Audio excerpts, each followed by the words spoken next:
Well, for more on Secretary of State Rex Tillerson's visit to Saudi Arabia, let's bring in Ambassador John Bolton, former U.S. Ambassador to the United Nations, Senior Fellow at the American Enterprise Institute, Chairman of the Gatestone Institute here in New York, and a Fox News contributor. Ambassador, is the Saudi-Iraqi partnership, do you think, is it realistic, or is it letting the wolf into the henhouse?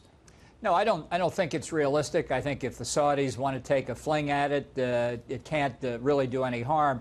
But even I don't think they are believers that they can make it a success. Look, in addition to what Connor Powell just said, the fundamental reality is that the government in Baghdad on any kind of strategic matters is controlled by the Ayatollahs in Tehran. So they're not going to engage in any kind of cooperation with the Saudis that would in any way impair Iran's strategic position. Quite the contrary, Iran is building a land bridge or an arc of control from its own territory through the territory of Iraq, controlled by the Baghdad government, to the Assad regime in Syria and the terrorist group Hezbollah in Lebanon. That's a very plain strategic objective of the Iranians, and they have not just the full cooperation of the Iraqi government, they really are an alliance on that at this point. Well, that's the Shiite crescent. I mean, this is very dangerous. I mean, you know what happens? Is this a chance for them to just have a facade, a curtain window dressing, for example, and as you say, something that actually ends up helping Iran's interests and not ours? Right. Well, as you know, diplomats never fail. I mean, whatever they agree to, it's always a great success. But the fact is, Iran has had a post-Isis Caliphate strategy. They've had two strategies. One, build this Shiite crescent, arc of control, to establish positions that in a subsequent conflict with Jordan, with Israel, with the oil-producing monarchies on the Arabian Peninsula, give them a lot more maneuverability and flexibility. And second, the northern front against the Kurds, who have tried to make themselves independent of the Iran-dominated Baghdad government. And we apparently have no post-ISIS Caliphate strategy. In fact, during the Obama administration and continuing into the Trump administration, we were supporting the Baghdad government in its fight against ISIS, which merely has the effect of strengthening Iran. And that's the consequence we're facing now. And you just mentioned the Kurds. I mean, have we abandoned them with the federal government, the Iraqi federal government, taking over some of that territory?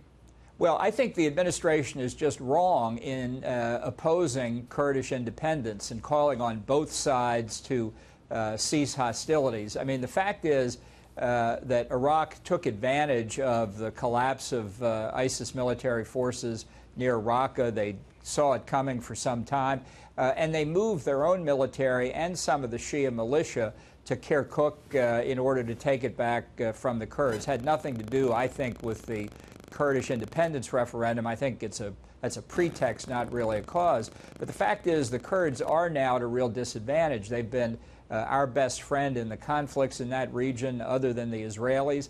And it looks like when we say we take no position on this conflict, we are leaving them to the tender mercies of the Ayatollahs. So how do you see this playing out, not just with the Kurds? But look, the fall of Raqqa, the defeat of ISIS, is a huge victory for the United States. But what does that mean, and how do you see it playing out?